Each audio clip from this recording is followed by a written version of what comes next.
بسم اللہ الرحمن الرحیم۔ السلام علیکم ناظرین۔ مدینہ میں ایک یہودی تھا، وہ ملک شام گیا تاکہ تجارت کے لیے کچھ سامان خرید لے۔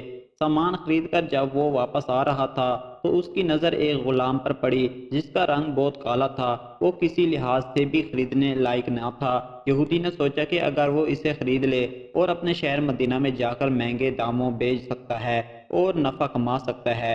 چنانچہ اس نے وہ غلام خرید لیا جس کا نام سالم تھا۔ مدینہ میں پہنچا اور سارا سامان 3 دن میں بیچ دیا، لیکن سالم کو خریدنے والا کوئی نہیں تھا۔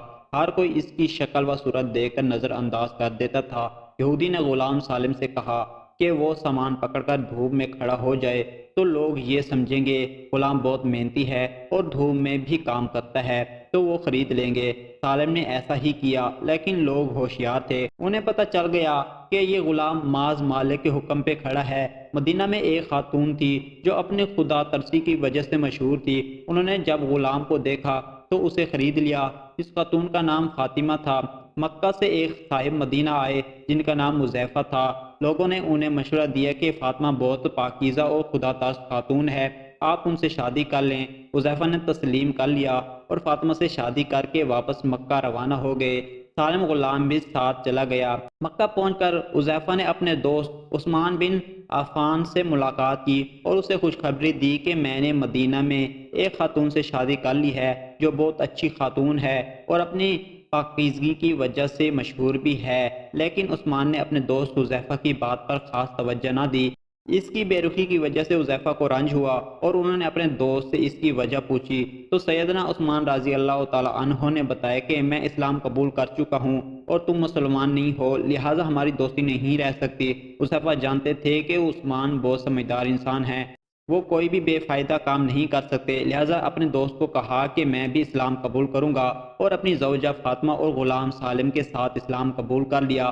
ایک دن آپ صلی اللہ علیہ وآلہ وسلم نے خواتین میں بیانات فرمائے جس میں غلام آزاد کرنے کی فضیلت بیان کی۔ فاطمہ نے گھر آ کر سالم کو آزاد کر دیا، لیکن سالم نے کہا میرا ملک شام بہت دور ہے، آپ لوگ بہت اچھے ہیں، اس لیے میں آپ کو چھوڑ کر نہیں جاؤں گا۔ چنانچہ حذیفہ نے سالم کو اپنے پاس رکھ لیا اور سالم کو آپ صلی اللہ علیہ وآلہ وسلم کی مجلس میں بھیجنے لگے۔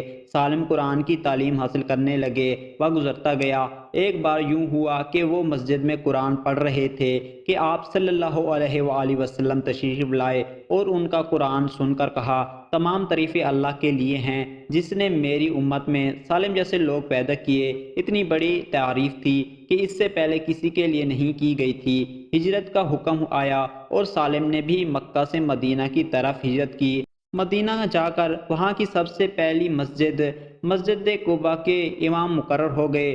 لوگ رش کرنے لگے کہ ایسا غلام جسے کوئی خریدنے کو تیار نہ تھا آج مسجد قباء کا امام بن گیا ہے۔ پھر وقت گزرا، آپ صلی اللہ علیہ وآلہ وسلم کی وفات ہوئی۔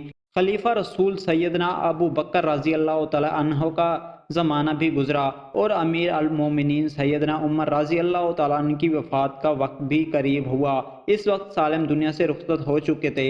سیدنا عمر رضی اللہ تعالیٰ عنہ نے فرمایا اگر سالم زندہ ہوتا تو مجھے امیر بننے میں کوئی مشقت نہ ہوتی، یعنی میں انہیں امیر المومنین بنا دیتا، کیونکہ میں نے رسول پاک صلی اللہ علیہ وآلہ وسلم سے سنا ہے سالم کا دل اللہ کی محبت سے بھرا ہوا ہے۔